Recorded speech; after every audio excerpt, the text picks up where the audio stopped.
အားလုံးပဲမင်္ဂလာပါ United Matter Channel ကနေကြိုဆိုပါရစေ။ဆိုတော့ဒီနေ့မှာတော့ Manchester United အသင်းရဲ့နောက်ဆုံးရ update သတင်းတွေနဲ့ပတ်သက်ပြီးတော့ဆွေးနွေးသွားကြပါရစေ။ဆိုတော့ဒီထဲမှာပထမဆုံးအနေနဲ့ဆွေးနွေးချင်တာက Manchester United အသင်းနဲ့ Brentford အသင်းတို့ကြားထဲမှာရှိနေတဲ့ Bryan Mbeumo နဲ့ပတ်သက်တဲ့အပြောင်းအရွှေ့ဆိုတော့ United အသင်းက Bryan Mbeumo ကိုခေါ်ယူဖို့နောက်ဆုံးပေါင်63တန် plus ဒီ add-on တွေပါတဲ့ package နဲ့ offer လုပ်လိုက်တယ်လို့သိရပါတယ်။ဆိုတော့ဒီ package က Wolves က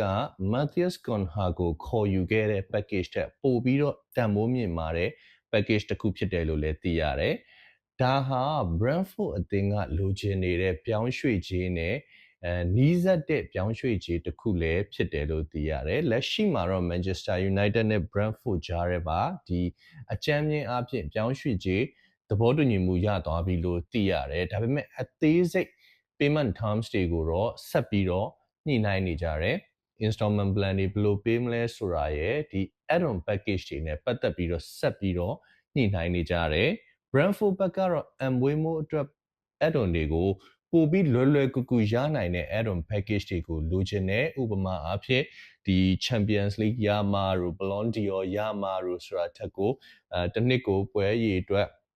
ကစားရတဲ့ပုံမှာမူတည်ပြီးဒါမှမဟုတ်ရင် goal assist ရတဲ့အပေါ်မှာမူတည်ပြီးတော့သတ်မှတ်ထားတဲ့ add-on တွေကိုပို့ပြီးတော့လိုချင်နေတယ်လို့သိရပါတယ်။ဆိုတော့ဒီအသေးစိတ်ကိစ္စတွေကတော့ဆက်လက်ပြီးတော့ညှိနှိုင်းနေတဲ့အတွက်ကြောင့်မို့လို့မကြခင်အချိန်အတွင်းမှာ here we go ဖြစ်သွားနိုင်တဲ့အပြောင်းအရွှေ့တရက်လို့ပြောလို့ရပါတယ်။ဆိုတော့ Mbeumo နဲ့ Manchester United နဲ့ဂျားထဲမှာပုံကိုရေးဆိုင်ရာသဘောတူညီမှုကတော့နှုတ်အားဖြင့်ရရှိထားပြီးဖြစ်တယ်လို့သိရတယ်။ဒါကြောင့်မို့လို့ဒီအပြောင်းအရွှေ့ကအချိန်ကာလတစ်ခုအတွင်းမှာအပိသက်သွားလိုက်မယ်လို့ Manchester United ဘက်ကသူတွေကတော့ဒါမျှော်လင့်နေကြတယ်။ United ဘက်ကလည်းဒီအပြောင်းအရွှေ့ကိုဒီဂျွန်လမကုန်ခင်မှာအပိသက်သွားခြင်းနဲ့ဆန္ဒမျိုးရှိနေတယ်။ဆိုတော့တစ်ဖက်မှာတော့ဒီ Tottenham Hotspur ကတော့ဒီအပြောင်းအရွှေ့ပြိုင်ပွဲကနေထွက်သွားပြီလို့ပြောရမယ်။ Mbeumo ကိုယ်တိုင်ကသူကစားမဲ့အသင်းက Manchester United အသင်းပဲဖြစ်တယ်ဆိုတဲ့အတွက်ကြောင့်Tottenham Hotspur ကတော့ဒီပြောင်းရွှေ့ထဲမှာဆက်လက်ပြီးပါဝင်လာခြင်းမရှိတော့ဘူးဆိုတော့ဒီအပြောင်းရွှေ့ကပြီးဆုံးဖို့အပြီးသက်ဖို့အချိန်ပိုင်းရက်ပိုင်းပဲလိုတော့တယ်လို့ကျွန်တော်တို့အနေနဲ့တော့ယူဆတာဖြစ်တဲ့အတွက်ဒါရှေ့လာမယ့်ရက်တွေမှာဘယ်လိုဖြစ်လာမလဲဆိုတာကိုစောင့်ကြည့်ကြရပါမယ်ဒုတိယတစ်ခုကတော့ Manchester United အသင်းရဲ့ဂိုးပေါက်နဲ့ပတ်သက်တဲ့အကြောင်းအရာပါManchester United အသင်းတာဝန်ရှိသူတွေနီးပြအမော်ရယ်နဲ့ပရိသတ်တွေကိုယ်တိုင်ကတော့ပြီးခဲ့တဲ့ရာသီမှာ Andre Onana ပြုလုပ်ခဲ့တဲ့အမှားတွေနဲ့လက်စွမ်းတွေကြောင့်နောက်ရာသီမှာ Manchester United အသင်းရဲ့ဂိုးပေါက်ကိုအပြောင်းလဲလုပ်ဖို့အတွက်ဆန္ဒရှိနေတယ်။ Andre Onana ကိုယ်တိုင်ကတော့ Manchester United မှာဆက်နေပြီးတော့သူ့ရဲ့လက်စွမ်းကိုပြခြင်းနဲ့သူ့ရဲ့နေရာအတွက်တိုက်ပွဲဝင်သွားခြင်းတယ်လို့ပြောထားပေမဲ့အသင်းဘက်ကတကယ်ရောင်းချလာမယ်ဆိုရင်တော့သူ့အနေနဲ့ထွက်သွားပေးဖို့အခြေအနေရှိနေတယ်ဆိုတော့ဒီနေရာမှာပြင်သစ် club အသင်း AS Monaco က Andre Onana ကိုစိတ်ဝင်စားတယ်ဆိုတဲ့အသံတွေထွက်လာတယ်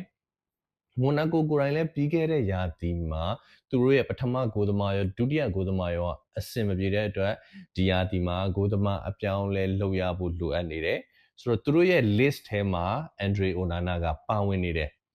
အကယ်၍မိုနာကိုဘက်ကတင့်တော်တဲ့ပြောင်းရွှေ့ကြီးတရက်နဲ့ကမ်းလှမ်းလာမယ်ဆိုရင် Manchester United ကရောင်းချသွားပြီးတော့ Onana နေရာမှာအစားထိုးဖို့ကိုသူတို့ဂိုးသမားကိုပြန်ရှာမယ်ဒီနေရာမှာ Aston Villa အသင်းနဲ့လမ်းခွဲတော့မဲ့ဒီကမ္ဘာဖလားဆုရှင်အာဂျင်တီးနားဂိုးသမား Emiliano Martinez ရဲ့သတင်းတွေကြပြန့်ထွက်လာတယ် Martinez ကိုယ်တိုင်က Manchester United ကိုပြောင်းဖို့လမ်းဖွင့်ထားတယ်ဆိုတဲ့စကားမျိုးကိုကြားနေရတယ်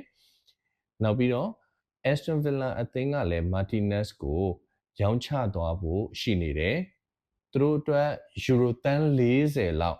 ပမာဏလိုချင်နေတယ်ဒါပေမဲ့ Manchester United ရဲ့တာဝန်ရှိတဲ့သူတွေကတော့ဒီ Martinez ထက်ရေရှည်အတွက်ကိုလူငယ်ကိုသမားတွေကိုပို့ပြီးဦးစားပေးခေါ်ယူနိုင်ခြေရှိနေတယ်နောက်ဆုံးသိရတဲ့သတင်းတွေအရ United ကဒီ Italy Serie A Club Atalanta အသင်းကဒီအသက်24နှစ်အရွယ် အရက်6ပေ9လက်မှရှိတဲ့ဒီကိုသမားလေးခါနီဆက်ရှိကိုချိတ်ဆက်မှုတွေပြုလုပ်နေရလို့သိရတယ်ဆိုတော့ဒီနှစ်သင်းကြားထဲမှာ Atlanta နဲ့ Manchester United ကဒီကစားသမားခေါ်ယူမှုတွေနဲ့ပတ်သက်ပြီးတော့ဆက်ဆံရေးကောင်းတွေရှိထားတာဖြစ်တဲ့အတွက် Manchester United အသင်းရဲ့ကမ်းလှမ်းမှုကဒီကမ်းလှမ်းမှုကို Atlanta ဘက်ကလက်ခံသွားဖွယ်လဲရှိနေပါတယ် Atlanta ကတော့သူတို့အတွက်ပြီးခဲ့တဲ့ရာသီမှာစုစုပေါင်း44ပွဲကစားပြီးတော့18ပွဲ clean sheet ယူပေးသွားတဲ့ဒီဂိုးသမားခါနီဆက်ရှိအတွက်ကိုပြောင်းရွှေ့ကြေးပေါင်တန်း50ဝန်းကျင်လောက်ကိုလိုချင်နေတာရှိပါတယ်။ဒါကြောင့်လာမယ့်ရာသီ Manchester United အသင်းဂိုးပေါက်မှာခါနီဆက်ရှိကိုပဲမြင်ရမလား။ Martinez ကိုပဲမြင်ရမလားနောက်ဆုံးရောင်းမထွက်လို့ Andre Onana ကိုပဲဆက်ပြီးမြင်ရမလားဆိုတာကတော့ကျွန်တော်တို့စောင့်ကြည့်ရမယ့်အခြေအနေရှိနေပါတယ်။နောက်ထပ်တစ်ခုကတော့ Paulinho က Manchester United ကိုအငှားနဲ့ပြောင်းရွှေ့ဖို့အခြေအနေရှိနေတယ်လို့သိရတယ်။ United က Portugal လေရွေးစင်ဒီရောက် Paulinho ကိုဒီကွင်းလယ်ပိုင်းမှာအားဖြည့်သွားဖို့အတွက်စဉ်းစားနေတယ်ဆိုတဲ့သတင်းတွေထွက်လာတယ်။ Paulinho လိုမျိုးအတွေ့အကြုံပြေးသွားတယ်နောက်ဒီကြမ်းခိုင်မှုကောင်းတယ် Premier League မှာလည်းကစားမှုတဲ့ experience ရှိတဲ့ကစားသမားမျိုးဟာအသင်းရဲ့ဒီsquad depth ကိုပို့ပြီးတော့တောင့်တင်းလာစေနိုင်မယ်လို့နီးပြအမော်ရင်ကယုံကြည်နေတယ် Manchester United က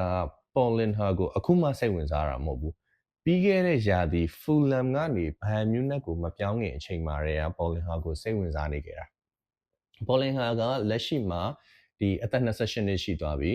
ပြီးခဲ့တဲ့ရာသီက Euro တန်း50 plus add-on နဲ့Bayern Munich ကိုပြောင်းသွားတယ်ဒါပေမဲ့ပြောင်းသွားပြီးကတည်းက Bayern Munich မှာလုံလောက်ကစားချိန်မရနိုင်ဘူးအထူးသဖြင့်အသင်းနီးပြ Vincent Kompany က Paulinho ကအသင်းရဲ့ကစားကွက်မှာကိုက်ညီမှုမရှိဘူးလို့ယူဆရတာကြောင့်ဒီပွဲထွက်စရင်မှာအချိန်တော်တော်များများကိုခြံထားခဲ့တယ်ဆိုတော့ Paulinho ကို Manchester United ကခေါ်ယူသွားမယ်ဆိုလို့ရှိရင်တော့ဖြစ်နိုင်ခြေရှိတဲ့အခြေအနေတွေရှိတယ်။ Bayern Munich နဲ့ကလည်းကစားသမားအပြောင်းရွှေ့မှာဆက်ဆံရေးကောင်းတွေရှိထားတဲ့အတွက်ကြောင့်မို့လို့Mazraoui တို့ဒီ Mathis de Ligt တို့ Bayern ကနေခေါ်ထားကြတာတွေရှိတယ်။ဆိုတော့အပိသက်ဝယ်မယ်ဆိုရင် Paulinho ရဲ့ market value ကလက်ရှိ Euro တန်း30အောက်လောက်နဲ့ရနိုင်တယ်။ဒါပေမဲ့ Manchester United ကအပိသက်ဝယ်ယူဖို့ထက်အငှား plus အပိသက်ခေါ်ယူခွင့်ပါတဲ့စာချုပ်တစ်စောင်နဲ့ကန်လန်းသွားဖို့ပို့ပြီးတော့ဆန္ဒရှိနေတယ်။လက်ရှိမှာလည်း Manchester United ကအပိသက်ဝယ်ယူဖို့ဆိုရင်ကစားသမားအထွက်တွေပေါ်မှာမူတည်ပြီးမှဖြစ်လာနိုင်တယ်ဆိုတော့ဒီအပြောင်းရွှေ့ကဘယ်လောက်ထိဆက်ဖြစ်လာမလဲဆိုတာကျွန်တော်တို့ဆက်ပြီးစောင့်ကြည့်ရမယ်။ Paulinho ကိုယ်တိုင်ကတော့ Bayern Munich မှာဒီစာချုပ်သက်တမ်း2028အထိ3နှစ်သက်တမ်းကျန်နေသေးတယ်။သူကနီးပြနဲ့စကားပြောမယ်နီးစနစ် driver တွေနဲ့သူစကားပြောမယ်။သူ့မှာစက်ကစားဖို့အခွင့်အရေးရှိတယ်ဆိုရင်တော့သူဆက်နေမယ်။မရှိရင်တော့သူပြောင်းမယ်လို့သူပြောထားတယ်။ဆိုတော့ဒီအပြောင်းရွှေ့နဲ့ပတ်သက်ပြီးတော့လည်းကျွန်တော်တို့ဘာတွေဖြစ်လာမလဲဆိုတာကိုဆက်ပြီးတော့စောင့်ကြည့်ကြပါမယ်။နောက်ထပ်သတင်းတစ်ပုဒ်ကတော့ Dusan Vlahovic နဲ့ပတ်သက်တဲ့သတင်းမှာ Juventus အသင်းနဲ့ Manchester United အသင်းတို့ကဒီတိုက်စစ်မှု Dusan Vlahovic နောက်ထပ်သတင်းတစ်ပုဒ်ကတော့ Dusan Vlahovic နဲ့ပတ်သက်တဲ့သတင်းတစ်ပုဒ်ပါ Manchester United အသင်းနဲ့ Vlahovic ရဲ့ agent တွေကြားထဲမှာဒီအပြောင်းရွှေ့ကိစ္စနဲ့ပတ်သက်ပြီးတော့ positive ဖြစ်တဲ့ဆွေးနွေးမှုတချို့ရှိခဲ့တယ်လို့ကျွန်တော်တို့သိရတယ်။ကစားသမားက Old Trafford ကိုပြောင်းဖို့အတွက်စိတ်အားထက်သန်မှုရှိနေတယ်။ Manchester United ကလည်းတိုက်စစ်မှုရှာဖွေနေတဲ့နေရာမှာလက်ရှိသူတို့နဲ့သတင်းထွက်နေတဲ့ Victor Osimhen တို့Hugo Ekitike တို့เนาะ Victor Gyokeres တို့အပြင်ကို Dusan Vlahovic ကလည်းရွေးချယ်လို့ရတဲ့တိုက်စစ်မှုတစ်ယောက်ဖြစ်နိုင်ပါတယ်။ Vlahovic ကပြီးခဲ့တဲ့ရာသီမှာ Juventus အတွက်ကို15ဂိုးသွင်းပြီးတော့5ဂိုးဖန်တီးပေးထားခဲ့တယ်။လက်ရှိ Juventus မှာတပတ်လောက်ခကိုပေါင်3သိန်းကျော်ရနေတဲ့ကစားသမားလည်းဖြစ်တယ်ဆိုတော့လက်ရှိ market value အရ Vlahovic က Euro 35တန်းဝန်းကျင်လောက်ရှိတယ်ဆိုပေမဲ့ Juventus ကတော့Euro 25တန်းလောက်ရောက်ရင်ရောင်းချသွားနိုင်တဲ့အခြေအနေရှိတယ်Vlahovic ကိုယ်တိုင်ကလည်း Manchester United ကိုပြောင်းရွှေ့ဖို့ဆန္ဒရှိနေတဲ့ဖြစ်တဲ့အတွက် Old Trafford မှာသာကစားရမယ်ဆိုရင်သူ့ရဲ့လမ်းစာကိုပေါင်2သိန်းထိ short ပြီးတော့ယူသွားဖို့အတွက်ကိုလည်း ပြောထားတယ်လို့သတင်းတချို့ကနေဆိုပါတယ်ဆိုတော့ဒီအပြောင်းအရွှေ့နဲ့ပတ်သက်ပြီးတော့လည်းဘယ်လိုဖြစ်လာမလဲဆိုတာကျွန်တော်တို့ဆက်ပြီးတော့စောင့်ကြည့်ရပါမယ်တစ်ဆက်တည်း Juventus နဲ့ Manchester United နဲ့ဂျားထဲမှာ Jadon Sancho နဲ့ပတ်သက်တဲ့အပြောင်းအရွှေ့လှုပ်ရှားမှုတချို့လည်းရှိနေတယ်တကယ်တော့ Jadon Sancho ကို Napoli အသင်းကပို့ပြီးတော့လိုချင်တယ်လို့ပြောလို့ရတယ် Sancho ကိုယ်တိုင်ကလည်း Napoli ကိုပြောင်းဖို့အတွက်ကိုပို့ပြီးစိတ်အားထက်သန်တယ်ဒါပေမဲ့ပြဿနာက Napoli က Sancho အတွက်ပြောင်းရွှေ့ခြင်းကိုပေးဖို့ကသူတို့အတွက်ပြဿနာမဟုတ်ဘူးဒါပေမဲ့ Sancho ရဲ့ salary package ကိုပေးဖို့ကသူတို့အတွက်အများကြီးအခက်အခဲဖြစ်နေတယ် Fabrizio Romano ကဒီသတင်းနဲ့ပတ်သက်ပြီးဘာပြောလဲဆိုရင် Napoli က Sancho ရဲ့လစာကို cover မလုပ်ချင်ဘူးမပေးချင်ဘူးဒီလုံးနဲ့ပဲဖြစ်ဖြစ်အငှားနဲ့ခေါ်တာပဲဖြစ်ဖြစ်အပြီးသက်ခေါ်ယူတာပဲဖြစ်ဖြစ်လက်ရှိလစာကိုသူတို့မပေးနိုင်ဘူး transfer fees ကပြောင်းရွှေ့ကြေးကပြဿနာမဟုတ်ဘူးလို့ပြောတယ်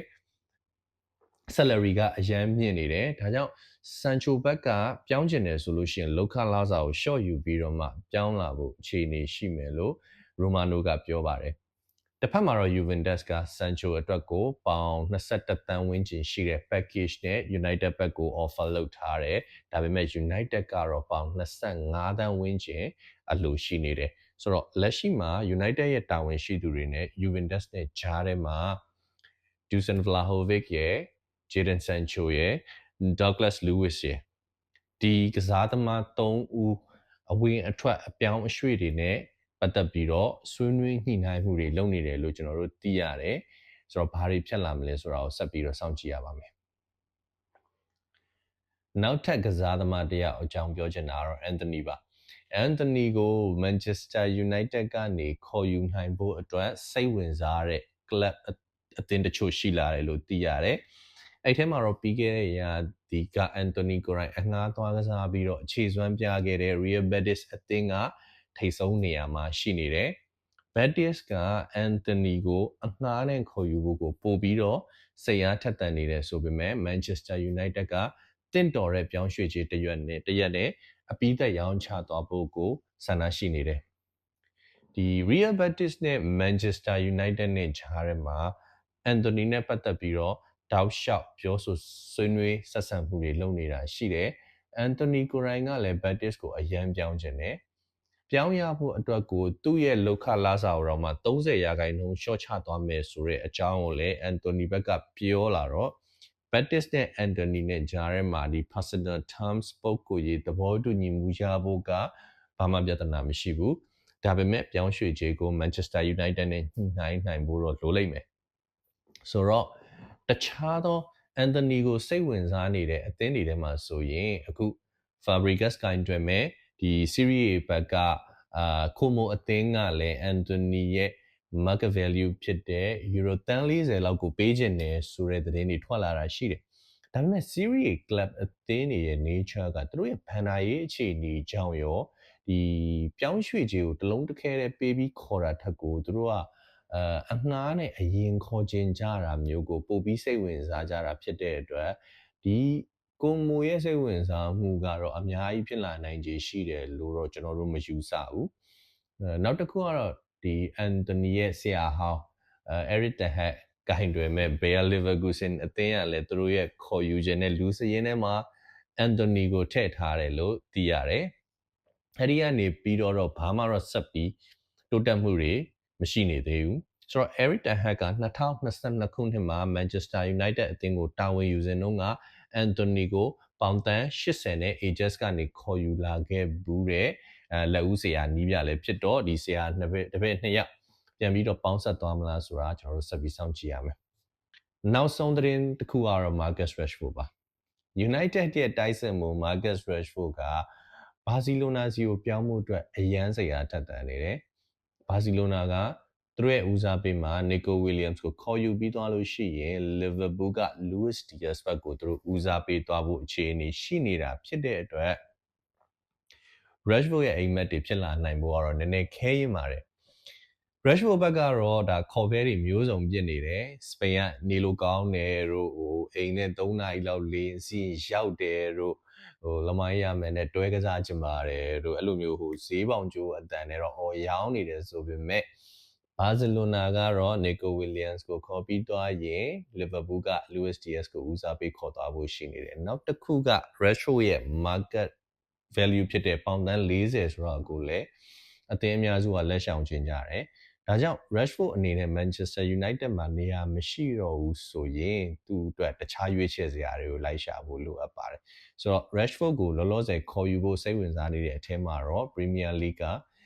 Newcastle ရှိပါတယ်ဆိုတော့ Nivea Ruben Amorim ကတော့ Marcus Rashford အပါအဝင် Garnacho, Jadon Sancho, Anthony တို့ကိုလာမဲ့ယာတီဂျိုခြေစမ်းပွဲတွေမှာတော့ထဲ့မထဲ့ဆိုတာမဆုံးဖြတ်ရသေးဘူးဆိုတဲ့အခြေအနေရှိတော့ဒီကစားသမားတွေရဲ့အနာဂတ်ကတော့ United မှာဆက်ရှိဖို့တော်တော်လေးကိုဝေဝါးနေပါတယ်ဆိုတော့ဒီအကြောင်းလေးတွေပြောရင်းနဲ့ကျွန်တော်တို့ရဲ့ daily update ကိုစုံထိနားထောင်ပေးတဲ့အတွက်ကျေးဇူးအများကြီးတင်ပါတယ်နောက်ဗီဒီယိုမှာပြန်တွေ့ကြပါမယ်